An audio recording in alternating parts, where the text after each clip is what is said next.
de eso. Que vamos por orden, ¿no? ¿Has dicho? Sí.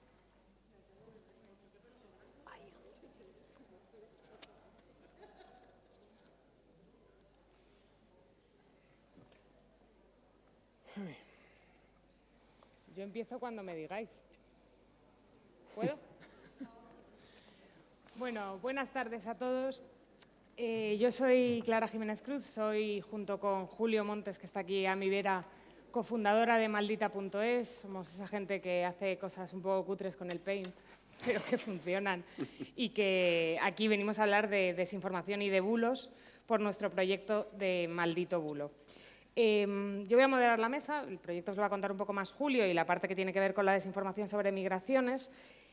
Habréis notado que yo hablo de desinformación y no de fake news, y de hecho he amenazado a los ponentes con que si dicen fake news cada uno me va a invitar una cerveza y lo hago extensible al público cuando preguntéis. Yo no hablo de fake news y en Maldita no hablamos de fake news, para empezar porque es la recomendación de todos los expertos que se dedican a hablar sobre desinformación y a estudiar la desinformación, porque fake news es una cosa que utilizan los políticos para referirse a unas cosas que no es lo mismo que cuando nosotros lo utilizamos para referirnos a otras. Cuando Donald Trump dice que la CNN son fake news, no se está refiriendo a lo mismo que cuando yo digo que algo es una noticia falsa.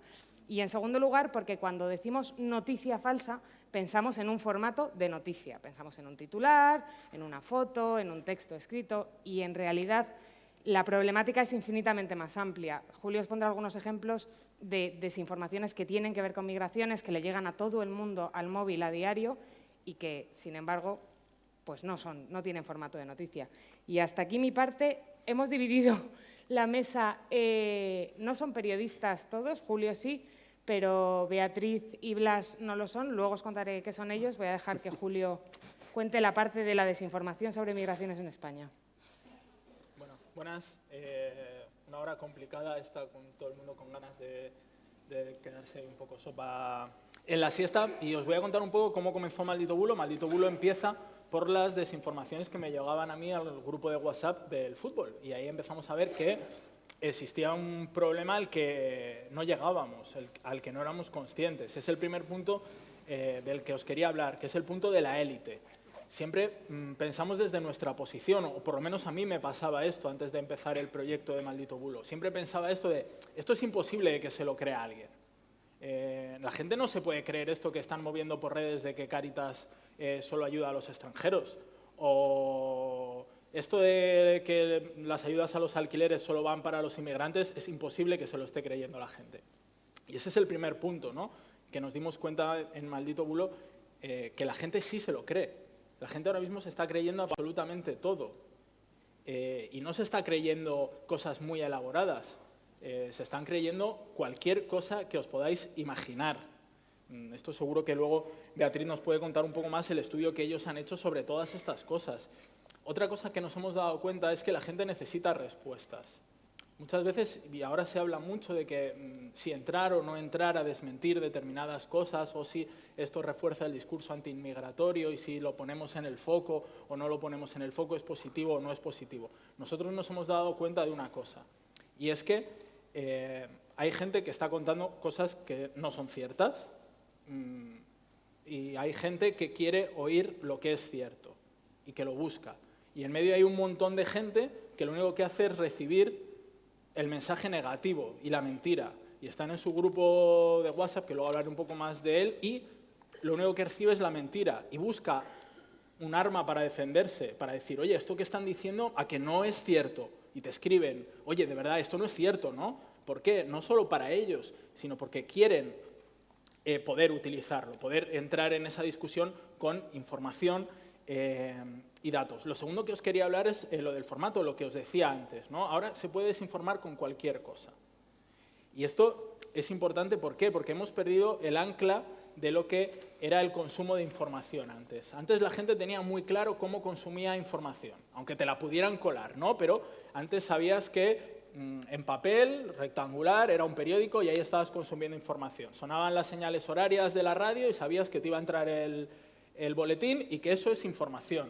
O empieza una cabecera de la tele y sabes que ahí vas a recibir algo. Luego te pueden mentir o no, pero sabías que estabas consumiendo información. ¿Ahora qué pasa?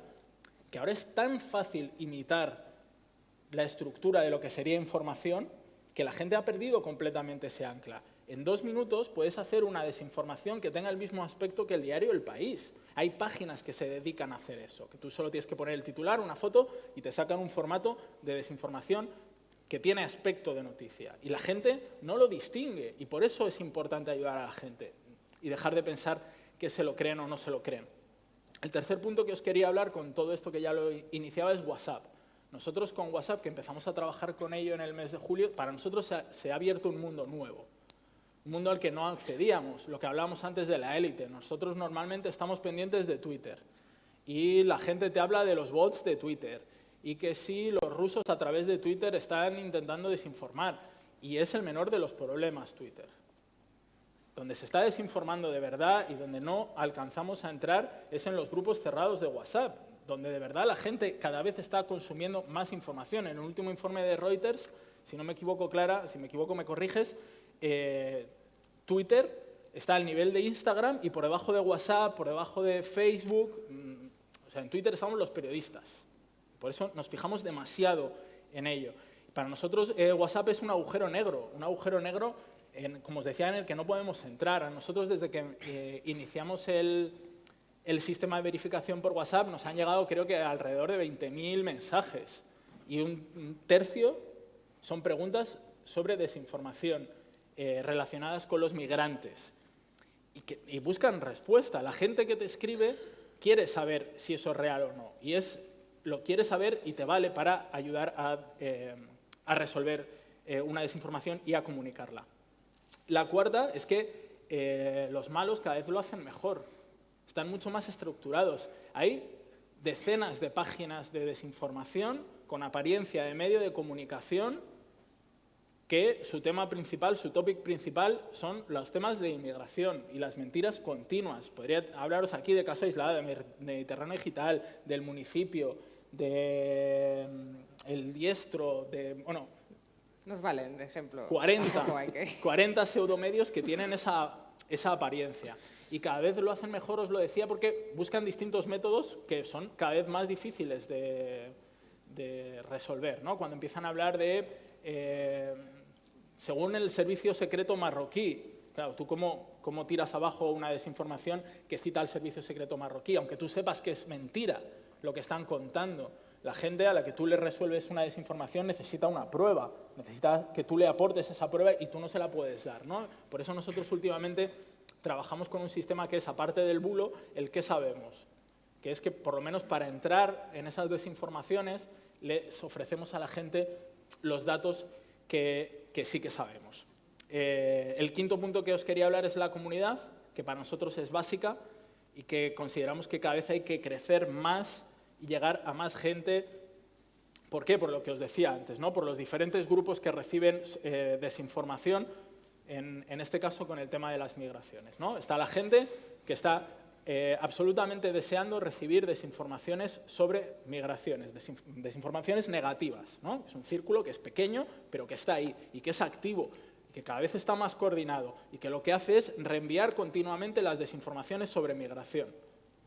Hay otro grupo muy grande que, porque la gente está a otras cosas, no está atento a qué es verdad o qué no, o qué pasa, o qué es real o no, es el grupo más grande que hay, y luego tu comunidad. Por eso es importante que cada vez crezca más, porque si tú a tu comunidad le llegas con lo que es real o no, la comunidad puede incidir en la gente que no sabe si es real o no, y que solo recibe, como os decía, el bulo, la patraña, ¿no? La paparrucha. Y la unión y la coordinación, que es el último punto que os quería hablar. Coordinación en todos los proyectos que, como el nuestro, a lo largo de Europa luchan contra la desinformación, porque hay un objetivo claro, que no existe solo en España, está a nivel europeo, y es eso, justo, las elecciones europeas. En España tenemos un caso claro, y es que hay un partido que quiere entrar en el Parlamento Europeo en estas elecciones y que tiene muy claro cuál es su discurso y que le da igual que sea real o no lo que está contando. Y luego las distintas ONGs y proyectos que tratan los temas de migración, que tenemos que estar coordinados también con ellos, porque muchas veces no somos conscientes de qué desinformación o no se está moviendo, y creo que crear una red que pueda ayudarnos a resolver todas estas desinformaciones pues, puede ser muy útil. Vale, pues hasta aquí es la problemática de España, que es un poco lo que nosotros hacemos en Maldita. Beatriz Marín es analista de medios de la Comisión Europea. Ahora mismo está desarrollando su tesis sobre las diferentes narrativas que existen en los diferentes países a través de los medios de comunicación. Ella no actúa como periodista, de hecho hace todo lo contrario, lo que hace es traquear qué tipos de narrativas están emitiendo los medios en diferentes países y cómo esas narrativas construyen una historia al final de cómo concebimos Europa. Y a mí me parecía muy interesante que estuviera aquí, yo la conozco por el trabajo de Maldita en la Comisión Europea, me parecía muy interesante que estuviera aquí porque una de las cosas que nos va a contar es que han ido viendo cómo las narrativas sobre migraciones han ido aumentando en los últimos meses. Y me parece que nos cuente por dónde ha fluctuado eso y por dónde viene puede estar bien. Sí es importante que os diga que Beatriz es analista en la Comisión Europea, pero no representa a la Comisión Europea y, por lo tanto, lo que aquí nos cuente no representa lo que diga la Comisión Europea. Y a partir de aquí, el suelo es tuyo. Sí, no soy portavoz de la Comisión Europea, pero sí que trabajo en la unidad de análisis de medios y, básicamente, una de mis funciones es analizar, identificar historias y después analizar narrativas sobre temas que afectan a la Comisión Europea o a Europa en general. Nuestro objetivo es desmentir alguna de estas informaciones, pero me imagino que después en el debate ya lo elaboraremos más. Muchas veces es muy complicado desmentir esta información, sobre todo cuando tocan temas emocionales o cuando hay una gota de verdad allí, o a veces porque simplemente el hecho de desmentir esta información le da más visibilidad todavía y es mejor que tenga un efecto minoritario, aunque siga allí el bulo en marcha. Básicamente, yo lo que me he traído es un listado de narrativas que afectan al tema de migración y titulares o historias, porque analizando casos sí que podemos decir que el tema de la migración es el número uno en casos de desinformación que hemos encontrado y que afectan a la Unión Europea. Básicamente, la narrativa más repetida siempre es que los migrantes son violentos o son criminales. Un listado de artículos identificados en español, en holandés, en checo, polaco, francés e inglés. Tenemos una anciana de 87 años violada durante 2 horas por un inmigrante ilegal. En Grecia, inmigrantes atacan a la población porque no celebran el Ramadán. 1.400 niñas violadas por inmigrantes en Países Bajos. La mayoría de los crímenes sexuales cometidos en Finlandia son a manos de inmigrantes ilegales y esa historia la hemos encontrado también repetida en el caso de Dinamarca, que es el 87% de los ataques. También historias sobre guetos o no-go areas, que serían como zonas tomadas por migrantes y donde el resto de la población no puede ir. Se ve que son algunos artículos, hay 61 de estas áreas en Suecia, también tenemos en París. Yo soy de Mallorca, también Magaluf es una zona tomada por migrantes, yo creo que migrantes de otro sitio, pero no justamente de... Más ejemplos, inmigrante dice que accidentalmente violó a una mujer en Bélgica. Un refugiado viola a una discapacitada para dejarla embarazada y poder quedarse en Europa. Refugiados traen enfermedades exóticas a Europa y un nigeriano viola a una niña de 10 años y le contagia el SIDA. Segunda narrativa más repetida, la invasión islámica. O también se ve que Europa está plagada de guerras civiles por culpa de la inmigración y que hay una amenaza identitaria. Artículos en francés, alemán, español, inglés, en holandés y en checo. Armada musulmana pretende atacar Europa desde dentro. Bélgica es el primer Estado islámico de Europa. Inmigrantes reclutan a menores en Europa para crear una armada joven. La ley islámica, la Sharia, se aplica en Europa a los homosexuales, en Austria y en guetos de Europa occidental. Después también, Suecia será un país musulmán en 2050, cuando en Holanda, por ejemplo, será en el 2025. Y también que los europeos seremos una minoría étnica en Europa. Que la mezcla de poblaciones terminará con el consumo de alcohol, escuelas alemanas compran burkinis para estudiantes y Francia reemplaza iglesias con mezquitas. Y todo esto la gente se lo cree, que es lo que tiene estáis su flipando público. Todos. Sí. Esto la gente lo lee, lo consume, Es que ellos ven cómo fluctúan los datos. Sí, ves que una historia aparece publicada en un país en un idioma y automáticamente está en 3 idiomas en 3 otros países. Y la gente lo publica y crea sus debates, entonces audiencia tiene que tener.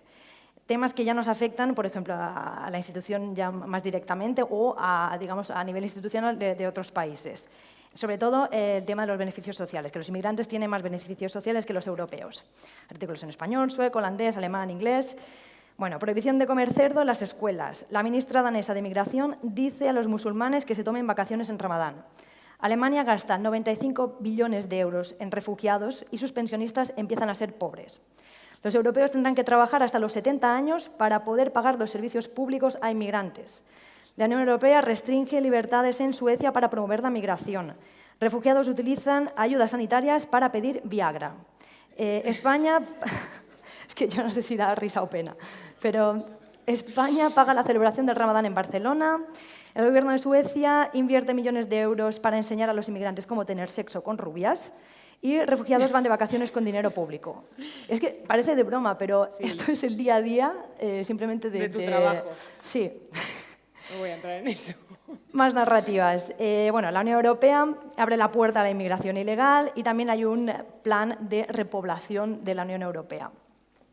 Bueno, el Islam toma el poder político en las instituciones europeas, también hay historias sobre partidos musulmanes o islamistas que se van a presentar a las elecciones europeas, ya afectando directamente a la Comisión Europea. Juncker impone inmigrantes en Italia, Juncker y Timmermans son responsables de la inmigración islámica, Soros trae inmigrantes a Europa, Timmermans amenaza con una guerra civil a los países que no acepten inmigrantes, y después está mi favorita, que es el genocidio blanco, que se llama Plan Kalergi, que es un plan secreto de las élites europeas, cuyo objetivo es el genocidio de la raza blanca mediante el mestizaje, para generar una raza pasiva y manipulable por las élites. Esto es una teoría que se creó en 1923 y que ahora hay un montón de artículos pues, fomentando, diciendo que hay este plan secreto de la Unión Europea. Más historias, los europeos serán cruzados con otras razas para repoblar Europa y la Unión Europea no es capaz de proteger a los nativos y se gastará más dinero del presupuesto europeo en inmigración. Claro, cuando tú intentas rebatir alguna de estas informaciones, si es que puedes, después te sale la última narrativa, y es que la Unión Europea o los medios de comunicación mainstream o las plataformas censuran el discurso anti-inmigración. Plataformas como Facebook bloquean cuentas de activistas anti-islamización. La Unión Europea censura y crea una ley para cerrar medios de comunicación alternativos y medios de comunicación alemanes silencian a petición del gobierno que un inmigrante decapitase a un bebé de 1 año. No sé cómo se sale del cuerpo, maravillosa. Pero me imagino, bueno... Y lo que veis es que eso, o sea, que esas historias saltan de un país a otro casi reproduciéndose... Sí, pasa. De hecho, a ver, se ve que algunas historias, o por ejemplo, un mes fue como el mes de los ataques de inmigrantes homosexuales. Entonces, por toda Europa había habido ataques de inmigrantes homosexuales. Después también en la época de verano, pues también ataques de inmigrantes en zonas turísticas europeas. Entonces, siempre hay como la historia del mes que ves que se replica como el mismo hecho, pero en diferentes ciudades. Yo no sé si es coincidencia o no, pero bueno, que artículos que aparecen en inglés, pues eso, que sí, aparecen traducidos al cabo de 1 hora en otros idiomas, o se leen a unos a los otros, o hay una red, o algo está pasando. Sí, hay cierto tipo de patrón. Nosotros en el grupo de verificadores internacionales también lo hemos visto, que efectivamente hay un vídeo que salta de Italia a Francia, a España, a Grecia en cuestión de horas.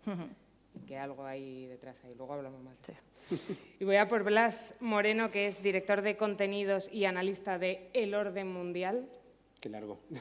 Bueno, oye, es tu título, yo lo respeto. Que es un medio que se dedica a explicar la geopolítica de una manera más o menos sencilla y con los que os digo que además compartimos oficina en maldita.es y aprendemos un montón de ellos. Y está aquí para hablarnos de cómo les cuesta a ellos muchas veces, cuando tratan temas de otros países, casi distinguir, ¿no?, entre lo que es desinformación y lo que no, para poder contar bien las cosas. Y añadiré una cosa más que ya contaré al final, que es lo que me preocupa, las consecuencias que pueden tener ese tipo de historias, ¿no? Claro. Me toca a mí hoy hablar un poco de lo que no es Europa, a pesar de que Europa quizá es interesantísimo. Yo agradezco mucho el trabajo que hacéis las dos partes, porque si no esto sería imposible. Menos mal que está Maldita y gente como vosotros haciendo esto. Pero fuera de Europa también hay temas de estos, que parece que se nos olvida, ¿no? Siempre estamos enfocados, es normal, en la crisis del Mediterráneo, en la crisis de la xenofobia en Europa, pero fuera de Europa también pasan estas cosas. También en países de nuestro entorno cultural, en el sentido, digamos, de la órbita occidental, se me ocurre, por ejemplo, Canadá, que parece un país súper tolerante, también ha habido bulos de este estilo. Luego pongo un ejemplo, también Australia, por ejemplo, es otro país parecido. Entonces, bueno, no estamos, no solamente es Europa, pasa en todo el mundo, ¿no? De maneras distintas, pero pasa en todo el mundo. Ya lo he dicho un poco el antes, yo advertiré que no soy periodista, soy un poco el verso suelto, como antes decía esta mañana Gonzalo Fanjul, no soy periodista y explico por qué y cómo cambia eso mi enfoque. Yo, de hecho, consumo vuestro contenido, o sea, yo a muchos de vosotros os he leído muchas veces, ¿no? Nosotros lo que hacemos es, trabajando desde Madrid, por desgracia, me gustaría viajar mucho más, pero no puedo, intentamos contar lo que decía Clara, intentamos contar lo que pasa en el mundo de una manera más accesible, más cercana, pero yendo más allá de lo que el periodismo hace, que al final es lo que puede hacer, que es contar la actualidad. Nosotros contamos el contexto, damos un poquito más de perspectiva, un poquito más digamos, de antecedentes y también perspectiva a futuro, ¿no? Digo esto no solamente por tirarme la chapa, sino porque creo que mi visión es distinta. Vosotros intentáis pelear por contar las historias de verdad y que no se cuenten historias falsas. Nosotros, además, tenemos que pelear también por intentar entender los motivos detrás de esos malos que hay por ahí soltando los bulos, ¿no? Como decía antes Julio. ¿Qué hay detrás o qué motivos hay detrás para que esta gente esté soltando este tipo de cosas? Julio antes lo apuntaba. Este partido político que está intentando entrar en el Parlamento Europeo de España… No lo vamos a mencionar. No hace falta, no creo que haga falta. Pero hay motivos detrás de este tipo de cosas, ¿no? Los malos están ahí y tienen objetivos, ¿no? Los que hay en España o en Europa, o en, por ejemplo, países como Australia o Canadá, los conocemos, que son partidos xenófobos que intentan entrar en las instituciones, controlar el debate, acaparar la agenda. Pero yo quiero centrarme hoy, por salir un poco del foco, en los países que no son quizá tan democráticamente asentados, ¿no? Países que están más un poco ahí entre semiautoritarios, están intentando avanzar hacia la democracia, pero les cuesta. En particular, me gusta mucho que haya comentado antes Julio lo del WhatsApp, porque, por ejemplo, India, que es el mayor mercado de WhatsApp del mundo, porque son más de 1.000 millones de habitantes y tienen todos WhatsApp, ya se está empezando a ver el problema de los bulos, porque, corregidme vosotros que sabéis más, en India probablemente no tengan, aquí tenemos poca, pero ahí tendrán menos cultura todavía para distinguir lo que es un bulo y lo que no. Entonces ya está habiendo bastantes problemas de linchamientos públicos porque sale una foto mía diciendo que yo he matado a alguien y viene todo el pueblo y me mata. O sea, eso está pasando ya. También pasa en Brasil. Pero bueno, voy a los ejemplos que me interesan de verdad, que además, por desgracia, son muy oportunos porque están pasando ahora mismo en estos días. El primero es el genocidio de los rohingyas en Birmania, que estoy seguro que todos habéis conocido y probablemente más de uno de vosotros haya estado allí cubriéndolo, así que no tengo nada que enseñaros. Pero lo que quiero decir con esto es el genocidio rohingya es un buen ejemplo de cómo los malos es el mismo gobierno, ¿no? Antes se ha hablado aquí de cómo los gobiernos a veces nos cuentan mentiras, ¿no? Con el tema, por ejemplo, del Tarajal, etcétera, pero en gobiernos como estos, que no son ni por asomo cercanos a lo que podría ser nuestra democracia, aunque sea imperfecta, los bulos los propaga el gobierno. Y el problema que tenemos ahora mismo es el efecto multiplicador que puede suponer las redes sociales, por ejemplo. ¿Qué ha hecho el gobierno de Birmania, los generales birmanos? Pues llevan sistemáticamente durante meses desperdigando la idea de que no son ellos, a pesar de que lo son, por supuesto, quienes están exterminando a los rohingya y expulsándoles del país, sino que son ellos llaman bengalíes, porque no quieren reconocer que son de allí, dicen que, bueno, que son unos usurpadores del territorio, que les quieren invadir, que son terroristas islámicos, que matan población local y que incluso se quieren separar del país. Entonces, Birmania es un país muy particular en el sentido de que se acaba de abrir hace pocos años a algo tímidamente cercano a parecerse a una democracia y entonces no ha habido todavía tiempo de que se creen y de que aparezcan medios de comunicación independientes, solventes, etc. Entonces, la mayor parte de la población, más del 40% de la población, se informa exclusivamente por Facebook, que es lo que decía antes Julio. Y eso es un problemón, porque en Facebook, en Birmania, está lleno de bulos diciendo estos rohingyas han asesinado y han descuartizado a esta pobre niña budista y hay que expulsarlos del país. Entonces, si os pongo el ejemplo del año 94 en Ruanda, si la propaganda genocida en la época del genocidio de Ruanda se desperdigó a través de una radio, del Mike Collins, imaginaos el efecto multiplicador que puede tener que la propaganda de un genocidio se multiplique y se propague por Facebook. O sea, es alucinante. El segundo ejemplo, aunque no quiero que penséis que lo quiero equiparar porque no tiene nada que ver, pero es un ejemplo también interesante, es el de Venezuela y los migrantes venezolanos. El gobierno venezolano lleva, y también medios de comunicación afines, como por ejemplo Telesur, llevan también semanas desmontando, y esto es un titular literal que he encontrado, desmontando la teoría de la crisis migratoria en Venezuela. Es curioso porque no la desmontan, porque no hay manera de desmontarla, los datos están ahí, pero hacen una especie de falacia, atacan al contrario, diciendo, por ejemplo, que los inmigrantes venezolanos son tratados extremadamente mal, sufren xenofobia, sufren abusos en otros países, mientras que los inmigrantes de otros países en Venezuela los tratamos estupendamente en Venezuela, ¿no? y tal. Y luego, la otra cosa que también se dice, que es también muy interesante, dicen, bueno, pues es que no hay una crisis de refugiados y además nos estamos trayendo de vuelta. Es un poco contradictorio. Si no se están yendo, ¿por qué os los traéis? Pero bueno, lo que quiero decir, intentan desmontar la teoría, no la desmontan, pero a la gente se le queda la idea de que se está desmontando la teoría. ¿A dónde quiero llegar? Que os he contado una chapa un poco larga. Lo que nos está pasando a nosotros, al orden mundial y a la gente que se dedica a temas internacionales y análisis internacional, el ejemplo migratorio me vale, pero podría escoger muchos otros, es que estamos llegando a un nivel en el que el debate cada vez es más de trincheras, la política es identitaria, no somos capaces de discutir cosas sin salirnos de nuestros márgenes identitarios, de yo soy, antes decía Nayara, católico, blanco y no entiendo a los negros, o no entiendo a los judíos, no entiendo a tal. Y el problema es que digamos, la posfactualidad, la posverdad esta, lleva a mucha gente a creerse lo que el gobierno de turno les diga. Entonces, habrá mucha gente venezolana, habrá mucha gente en Birmania que se crea exactamente lo que el gobierno les está diciendo. Es decir, legitimando un genocidio, legitimando una expulsión de gente, etc. Resumo con la conclusión. ¿Por qué me preocupa esto? Me preocupa porque un mundo desinformado es un mundo mucho más peligroso. Porque es mucho más peligroso porque al final tienes a poblaciones enteras que piensan o que se creen lo que el gobierno de turno les dice y eso les puede llevar a conclusiones terribles o peligrosísimas, ¿no? Como por ejemplo, a expulsar a toda una población de un país y que ahora estén en Bangladesh refugiados. Esto es un poco una cosa, os introduzco una cosa que es un poco más de mi palo, de la geopolítica, lo que se está llamando la nueva Guerra Fría. Esta idea de, si tú no estás conmigo, tienes que estar contra mí. Os lo traduzco a un ejemplo muy sencillo. En el caso, por ejemplo, de la guerra de Siria, habrá quien piense que si tú estás en contra de Bashar al-Assad, tienes que estar, consecuentemente, a favor de sus enemigos, que son el imperialismo yanqui, los yihadistas y no sé qué. Entonces, ya hemos perdido la capacidad de tener debates sobre los matices, sobre los grises, y ya solamente pueden ser o blancos o negros.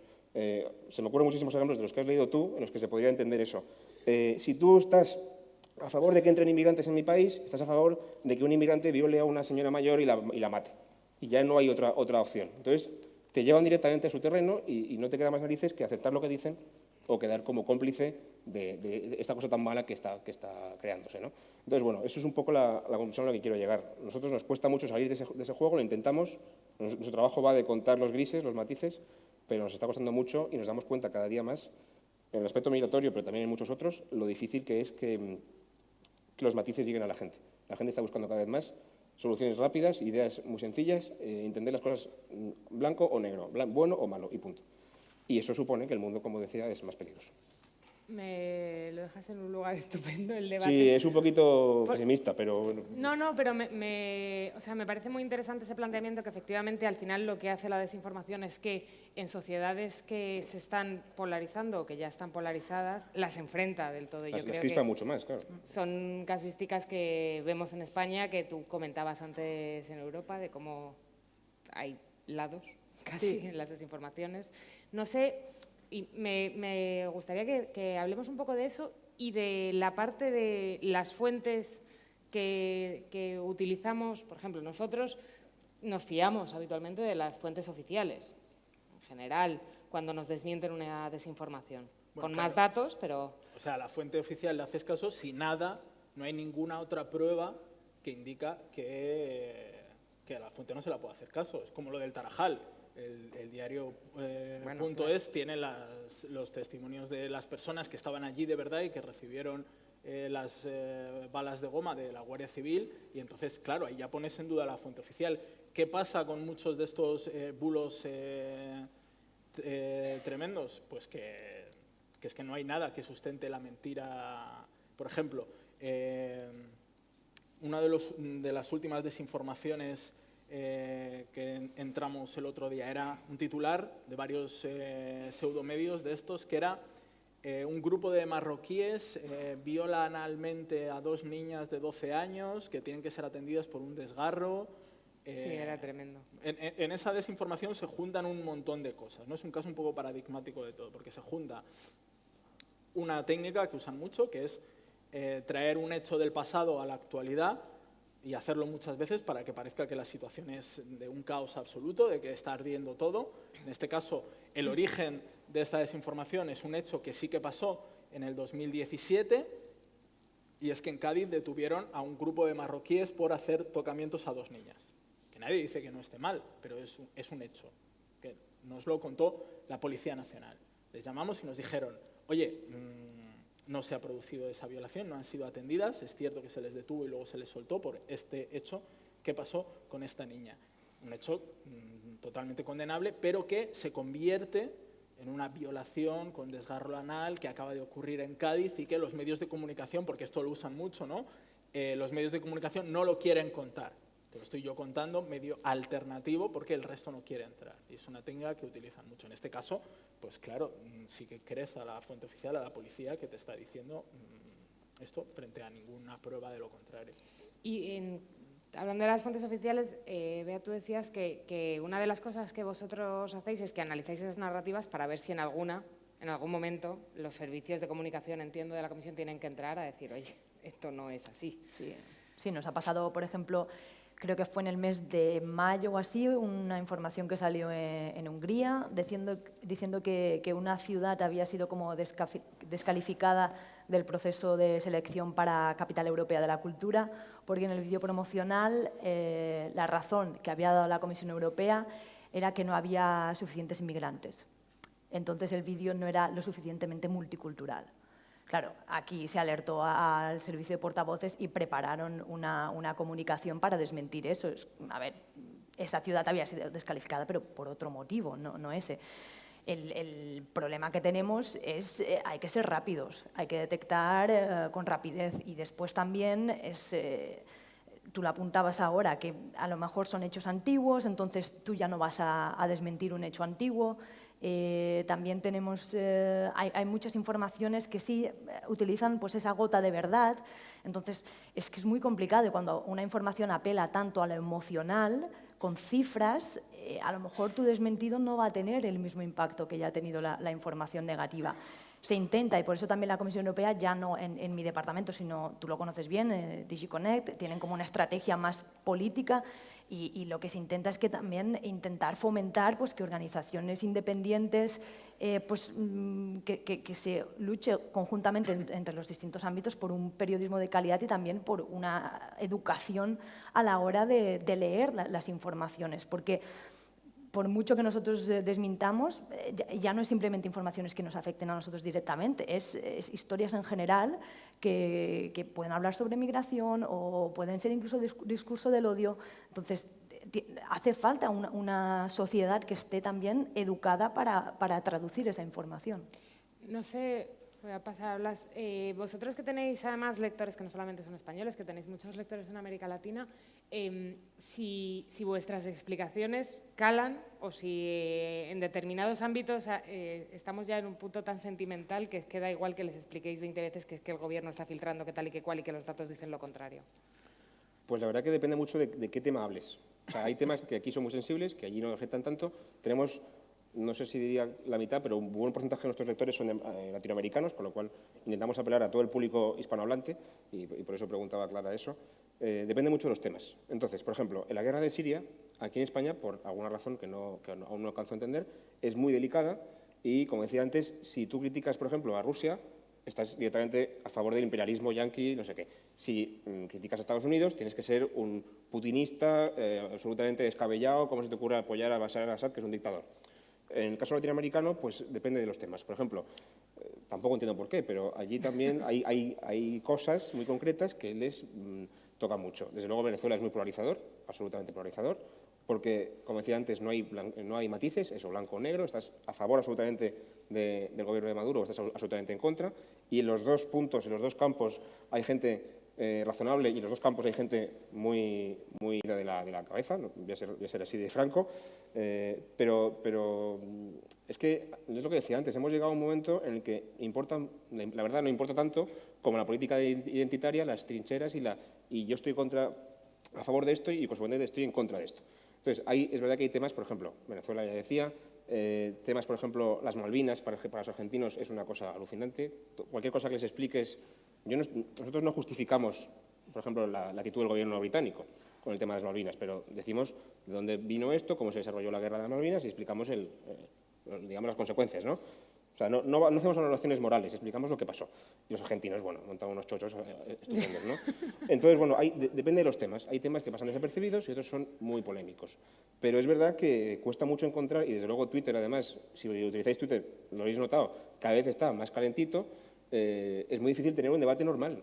Lo que se tiene siempre es follón, bronca y no escuchar a la gente. Y a nosotros nos afecta, en cierto modo, porque, hombre, está bien y está mal. Nos fastidia la marca, entre comillas, porque que uno te llame chavista o putinista o imperialista, te fastidia. Pero cuando tienes en el mismo artículo alguien que te dice que eres un imperialista yanqui loco y otro que te dice, en el mismo artículo, que eres un putinista ruso y soviético, a lo mejor es que hemos hecho algo bien y que los que están un poco tal son los otros dos, ¿no?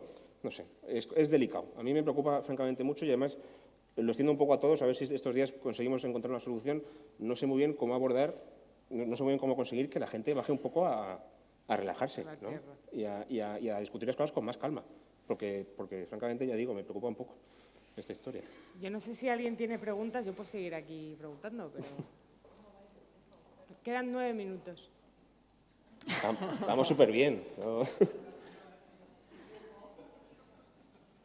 ¿Nadie quiere preguntar nada? Ahí hay una mano. No se ve nada aquí, efectivamente. Los focos son... Nada de nada. Gracias, hola.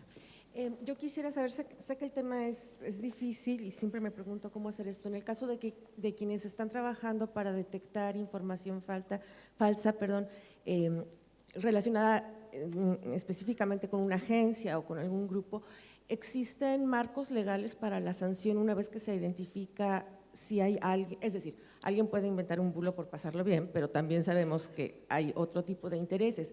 ¿Hay algún marco legal para hacer sanción? En España no.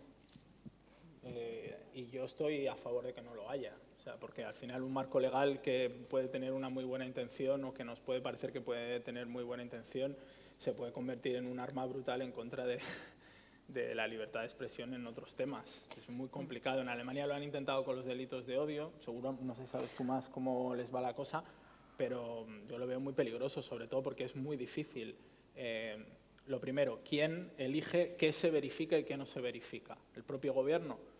Una entidad es un primer filtro que ya te mueve hacia un lado. ¿Quién va a sancionar? Esto se lleva a un juez, se lleva a un órgano administrativo, volvemos a la ley SINDE con el cierre de las webs. Yo creo que lo más importante aquí es intentar, aunque suene muy manido, educación y tecnología. O sea, con la tecnología cada vez podemos desmentir antes las cosas, entrar antes, que nos avisen antes, detectar una desinformación, crecer en comunidad. Yo creo que la última encuesta sobre en los países europeos los ciudadanos que más creen que reciben desinformación, el último Eurobarómetro, da un dato que aquí en España se ha movido de una manera bastante negativa, porque España es el país que reconoce que recibe más desinformación y que yo, sin embargo, lo veo como algo muy positivo, y es que la gente es consciente ya de que está recibiendo desinformación. Lo de la legislación sí que en Alemania y en Francia. En Francia hay una ley en marcha, en Alemania también se quería hacer pagar, creo que eran 50.000 euros, pero a la plataforma que no eliminase el contenido. Justo la semana pasada un grupo de plataformas digitales firmaron como un código de conducta. Entonces no es legislación, lo hacen voluntariamente, pero en teoría tienen que eliminar lo más rápido posible contenido que pudiera ser delito del odio. Yo creo que sí, que el delito del odio sí que se contempla o se podrían tomar acciones legales, pero en tema de desinformación es muy complicado. Voy a hacer un jumping aquí. Sí. O sea, el problema de eso es que una de las cosas, es verdad que ahora se ha firmado un código de buenas prácticas. Yo creo que es altamente probable que después de las elecciones europeas veamos una legislación que van a pedir diversos países en Europa contra las plataformas, principalmente, más que contra los usuarios. Y creo que eso es un peligro, incluso contra las plataformas, porque al final alguien va a decidir por nosotros lo que vemos y lo que consumimos. Y ahí hay líneas muy, muy delgadas. Hay otra mano por allí. Yo primero. Ay, perdón. Claro, ¿tú cómo tienes el micrófono? Y no lo pienso soltar en todo lo que queda del Congreso. Yo tengo una pregunta que ya nos la hemos hecho muchas veces, pero bueno, como no teníamos tantos amigos, pues la vuelvo a soltar. Y es, sabiendo que muchas veces la contrainformación refuerza la información original. ¿Vosotros cómo veis eso en el trabajo que hacéis para contener el bulo? Y no sé si me estoy expresando bien, Sí, no, pero creo que perfectamente, Julio... porque además esto lo hemos hablado más Por veces eso lo tú y digo, yo, pero es que o no sea sé si el resto lo entiende, o sea que Julio, por Dios, enlighten the rest. Pues mira, yo antes pensaba completamente distinto que ahora que hemos empezado WhatsApp. O sea, la cantidad de bulos sobre migración que nos llegaron cuando el Aquarius, la cantidad de cosas que se dijeron, cómo vimos cómo saltaban de país a país. Clara avisaba directamente, cuando veíamos que algo empezaba a viralizar, avisaba a los proyectos de fact-checking del resto de Europa, oye, cuidado que esto os va a saltar. Y veíamos como a la media hora estaba saliendo en Alemania, en Italia. Entonces, hay varias claves. Yo creo que más que nunca nosotros, aunque no podamos demostrarlo, somos muy conscientes de que ellos están organizados y que se organizan no solo a nivel español, sino a nivel europeo, para crear desinformaciones sobre migración y moverlas. Y la cantidad de gente que nos pregunta a la vez sobre determinadas cosas nos hace... Yo antes, tú lo sabes porque lo hemos hablado, yo no sabía si cuándo entrar, cuándo no entrar. Ahora ya tenemos mucho más dato de cuando empieza a viralizarse algo, si tiene link, entramos. Lo mira David, nuestro ingeniero, que tiene una herramienta muy chula para decirnos, oye, esto se está viralizando, entremos. Pero como la mayor parte de la desinformación cada vez más no se mueve con link, con URL, sin embargo, seguro que lo sabéis, cuando os mandan algo por WhatsApp, os mandan una captura, una foto, no tiene un link. Y eso es mucho más difícil de medir cómo se está viralizando. Entonces, cuando tenemos varias consultas sobre algo en un periodo corto de tiempo, entramos. Porque ya no podemos estar pensando. Entramos a desmentir. Entramos a ver si es cierto o no, empezamos a... Para desmentir. Sí. Sí, sí, sí. Y Sí, sí, sí. Claro, claro. O sea, me refiero, ¿hacéis a la vez el No, trabajo? claro. Sí, sí. O O sea, sea, dices nosotros informamos a los verificadores europeos Exacto. para que ellos puedan estar alerta y desmentir cuando llegue allí y luego, además, informamos a nuestros malditos. Sí. Sí, yo porque- soy maldita también. ya lo sé. Por ejemplo, a lo mejor os acordáis del vídeo, ¿no? Era una persona que agredía a dos mujeres en algo que parecía un hospital, ¿no? Y en Italia se dijo que era un musulmán en Italia que estaba agrediendo a dos médicas italianas. En Francia, En Francia que era era un un argelino, sí, un argelino. en España era un marroquí, En España era un Reino Unido marroquí era un refugiado. y en Reino Unido era un refugiado. Todos el mismo vídeo. Y Todos a la vez. en 2 días lo petaron en cada país europeo. Y era un borracho ruso en Rusia que se le fue la olla. Y el vídeo se reconvierte. Y eso es lo que cada vez vemos más y que nos hace decidirnos que tenemos que entrar a desmentir, sobre todo por esa parte y por la otra que os decía. Hay tanta gente que ves que te está reclamando información y que luego te contesta cuando le dices, oye, esto es un bulo, aquí tienes las pruebas, el desmentido que hemos hecho, te contesta, gracias, voy a moverlo en mi grupo de la familia, en mi grupo de no sé qué. Entonces, o sea, ya la comunidad, gracias a WhatsApp, se empieza a convertir en una herramienta de entrar en sitios en los que De otra manera no entraría. no entramos.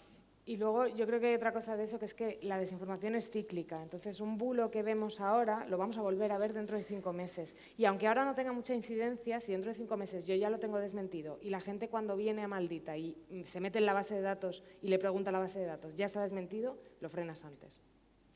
Y tengo otra pregunta más y ahora paso el micrófono, lo prometo. Ahora quedan 1 minuto 30 Da segundos. igual, ¿eh? os gano. Ahora da Esto igual. es, como esto es arbitrario, es una autocracia, os regalo 10. Que tengo otra pregunta. ¿No os asusta, y en realidad es una pregunta casi para toda la audiencia, ¿no?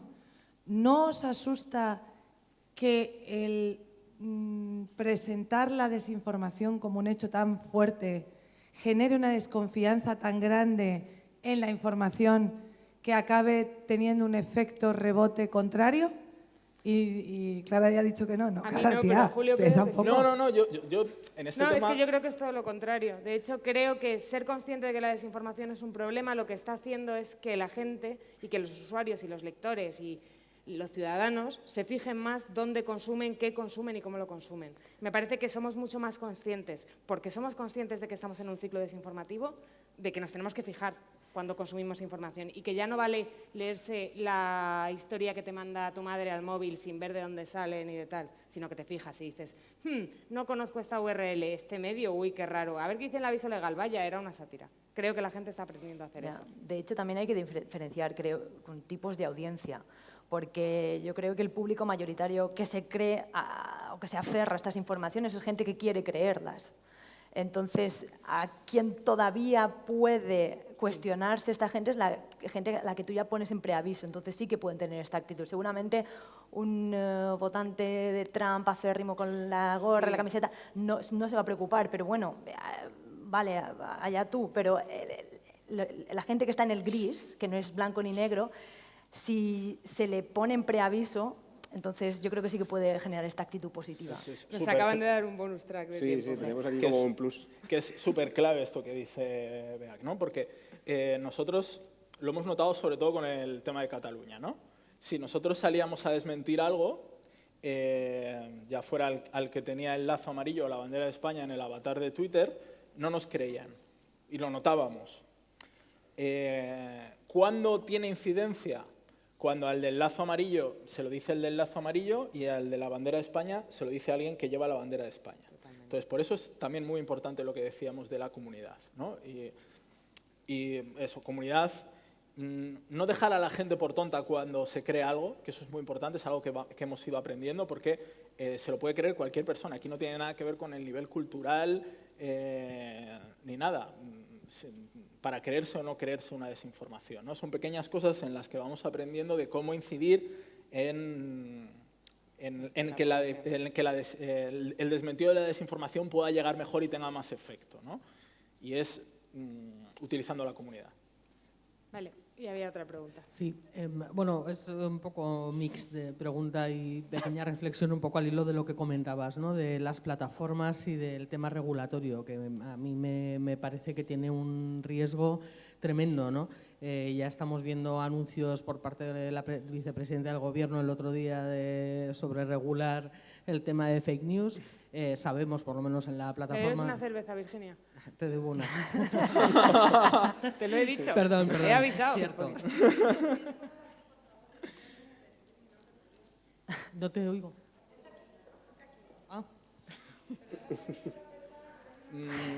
Bueno, directamente súbete, Virginia. Vosotros hoy habéis presentado en la PDLI... la PDLI no público. Bueno, hoy hemos hecho dos cosas, sí. O sea, la PDLI hemos presentado precisamente un escrito en el Congreso alertando contra lo que se está incluyendo en la Ley de Protección de Datos, que hemos tenido acceso a un par de artículos y de enmiendas que se están metiendo ahí y que dan auténtico miedo. Y nosotros abogamos por la autorregulación, ¿no? Aunque sí que somos conscientes también y creemos que hacen falta más mecanismos para determinar, en primer lugar, qué es un medio de comunicación, o sea, y que haya un estándar en España, por lo menos, o sea, de qué es un medio de comunicación, qué requisitos tiene que tener un medio de comunicación para serlo, ¿no? Porque creo que ese es el primer camino para que un lector que recibe una información sepa por lo menos ante qué está. Si está ante una información que luego puede estar mejor, puede estar peor, podrá estar equivocada, incluso podrá estar mintiendo, pero por lo menos, o sea, eso ya permite a los colegios profesionales, si hicieran el trabajo que a lo mejor deberían estar haciendo, poder imponer una sanción en un momento determinado, ¿no? Pero en cualquier caso estaría en un marco autorregulatorio. Y luego, en segundo lugar, sí que quería comentar lo que hemos lanzado hoy en público, que es muy distinto de lo que tenéis vosotros, que está más basado en el fact-checking, que a mi juicio es absolutamente necesario, pero nosotros lo que hemos lanzado es una herramienta que está basada en la transparencia informativa. Entonces, lo que hacemos es generar un mapa de transparencia del proceso periodístico que hay detrás de cada noticia, de forma que cuando el lector llega a esa información puede acceder a ese proceso informativo y saber cómo se ha trabajado esa información, ¿no? O sea, desde, obviamente, quién es el autor y demás, pero también por qué hacemos esa información y no hacemos otra, que eso es un factor muy importante, ¿no? Porque yo creo que a los medios se nos debería juzgar casi más por lo que no publicamos que por lo que publicamos, ¿no? Que es ahí donde muchas veces se marca la línea editorial. También valoramos la política editorial del medio, o sea, cómo de transparente es el medio con sus prácticas periodísticas, etcétera, ¿no? Entonces, yo sí que pienso, al contrario de lo que comentaba Lula, que todas estas iniciativas y todas las que vengan, yo creo que son bienvenidas al final en lo que inciden es en generar un mayor criterio para las audiencias, ¿no? O sea, y poco a poco esa formación que yo creo que debería venir casi desde el colegio a los niños, enseñar a un niño a ser ciudadano es enseñarle a tener un criterio. Dado que eso no está ocurriendo ahora mismo, por lo menos, o sea, los que estamos en esto, que tengamos la capacidad de seguir generando debate en torno a esto y preveniendo a la gente de que no todo lo que leen es información. Y ya está. Sí, bueno, yo es que estoy muy de acuerdo con Virginia. Virginia alguna vez me ha escrito, oye, esto que tenéis en la extensión no me convence. Y el 99% de las veces que me ha escrito diciéndome algo, tenía razón, porque nosotros estamos aprendiendo de esto, como todos, porque es como el despertar que hemos tenido. La desinformación ha existido siempre. El cambio que ha habido es que ahora hay una democratización de cómo se puede hacer. Antes te podía engañar el gobierno, te podía engañar el poder económico, o te podía engañar los medios de comunicación que tenían esa capacidad. Ahora mismo todo el mundo puede desinformar. Es súper fácil. En 2 minutos desinformas y llega, y sobre todo si estás coordinado, a mucha más gente. En el Reino Unido ya están haciendo una cosa parecida, Full Fact, si no me dice lo contrario Clara, que es el sello, ¿no? El sello de medios de comunicación que cumplen determinados estándares, ¿no? Y que puede ser incluso mucho más positivo que señalar a los que lo están haciendo mal, sobre todo porque los medios, la mayoría de ellos, o si no una parte de los ingresos, vienen por la publicidad, y ya es hora también de que se señale a la gente que está poniendo publicidad en pseudomedios, y entonces también es una ayuda para los agentes publicitarios, para las empresas, para saber quién está cumpliendo determinados estándares de transparencia, de quién es el dueño de este medio se compromete a rectificar cuando la caga, que todos nos podemos equivocar, determinadas cosas que tenemos que ponernos de acuerdo en una autorregulación, como dice Virginia, que a mí me parece completamente necesaria. Te diré, si no te lo dice Beatriz, que eso de los anunciantes ya está en el código de conducta que han creado las plataformas, los anunciantes, etcétera, y que sale de la comunicación. Tengo otra pregunta. Perdón. Sí, bueno, yo os quería decir algo sobre el tema de la libertad de expresión y de información en España. Bueno, eso lo regula el artículo 20. No hay una ley de prensa, ni de imprenta, ni de nada en España, no existe. Y entonces lo que queda es la autorregulación, que es lo que hacemos a través de las asociaciones de la prensa, que yo precisamente presido una de ellas. Entonces, claro, ¿cuál es el límite a la libertad de expresión? Bueno, pues el límite a la libertad de expresión son los tribunales de justicia. Si alguna información es falsa o atenta contra algo o contra alguien, contra algo que está tipificado en el Código Penal, pues entonces hay que llevarlo al juzgado y juzgarlo. Es el único límite, digamos, que hay ante esto, ¿no? Claro, nosotros desde las asociaciones de la prensa lo que apostamos es por la educación. Ahora mismo estamos haciendo una gran campaña nacional para conseguir que el Gobierno de España introduzca una asignatura de medios de comunicación desde primaria prácticamente o secundaria todo lo más, para formar a la gente, a los niños, a las niñas, en qué es un medio de comunicación, cómo funciona, cómo puedes saber quién te la está colando o no te la está colando. Ese es el camino que nosotros hemos iniciado. Y claro, desde luego estamos totalmente en contra de propuestas como la de la vicepresidenta del Gobierno de hace poco, de limitar la libertad de expresión o las llamadas noticias falsas o fake news, o sea, de una cerveza. Exactamente, gracias. Y eso es solamente lo que quería deciros, ¿no? Que ahora mismo pues, no está regulado. Prácticamente no hay ninguna regulación en el país y eso es lo que hay. No, claro, sí, es un poco lo que decía, o sea, al hilo de eso, efectivamente, si es un delito de odio, pues tribunales de justicia. El problema es que hay cosas que incitan al odio, pero que no se sabe quién las distribuye, que es más complicado. Sí, no. Y con esto nos echan, si no, chicos. nos van a matar. Luego Muchas gracias por invitarnos.